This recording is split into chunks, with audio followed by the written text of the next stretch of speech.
So we went down to Pier Park. For some reason, it's been closed all weekend since we've been here. So we came down here to Bay County Pier. It's open. So we're going to come out here and see if we can see anything in the water. Last time we was on this pier, we seen 2 sharks and a sea turtle. So the drone footage you're going to see here shortly is going to be a Pier Park pier. That is not the pier that we got to go on. Hope you enjoy.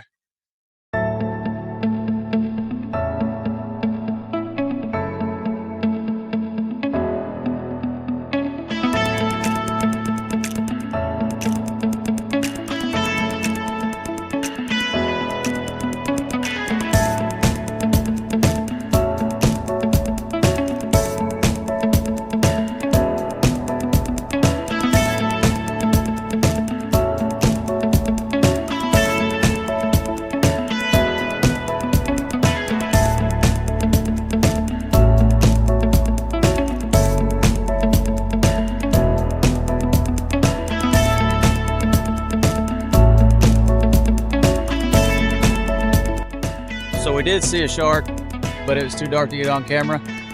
But they was fishing with a drone. Pretty neat. I've not seen that yet.